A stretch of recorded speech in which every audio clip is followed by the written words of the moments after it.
আমাৰ ৰাষ্ট্ৰীয় জলপথ শক্তিশালীৰ ওপৰত ইয়াৰ আন্তঃগাঁথনি আৰু ইয়াৰ যাতায়াত আৰু ইয়াৰ মালবাহী জাহাজ অহা যোৱা কৰাৰ ক্ষেত্ৰত যেন উল্লেখযোগ্য ভাৰতবৰ্ষৰ বুকুত ভূমিকা ল'ব পাৰে তাৰ বাবে ব্যৱস্থা গ্ৰহণ কৰা হ'ব।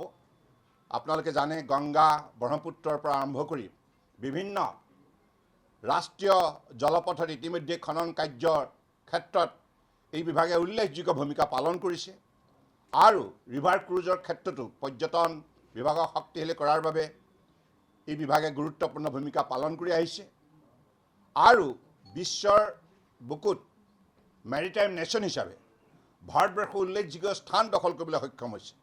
গতিকে আগন্তুক দিনত আমাৰ লক্ষ্য থাকিব যে পৃথিৱীৰ অন্যতম শ্ৰেষ্ঠ মেৰিটাইম নেশ্যন হিচাপে যাতে মোদী ডাঙৰীয়াৰ বলিষ্ঠ নেতৃত্বত এই বিভাগটোক আমি প্ৰতিষ্ঠা কৰিব পাৰোঁ।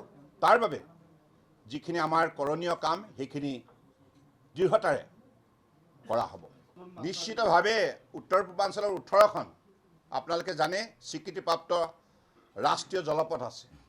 গতিকে সেই নদীৰ বুকুত আগন্তুক দিনত যাতায়াত আৰু যোগাযোগ সুচল কৰি তুলিবৰ বাবে নতুন নতুন আঁচনি তাত ৰূপায়ণ কৰা হ'ব। গতিকে মই ভাবোঁ যে ইয়াৰ যোগেদি অসম তথা উত্তৰ পূৰ্বাঞ্চলৰ অৰ্থনীতি বুনিয়াদ গঢ় দিয়াৰ ক্ষেত্ৰত নিশ্চিতভাৱে আমাৰ জলপথে এটা উল্লেখযোগ্য আমাৰ মন্ত্ৰালয় উল্লেখযোগ্য ভূমিকা পালন কৰে। ইতিমধ্যে আমাৰ এই কথাখিনি জনাইছে যে ইতিমধ্যে আপোনালোকে হয়তো আমাৰ চৰকাৰী মুখপাত্ৰৰ যোগেদি কথাখিনি জানিবলৈ সক্ষম হৈছে। গতিকে সেইখিনি তেখেতসকলে ইতিমধ্যে ব্যক্ত কৰিছে।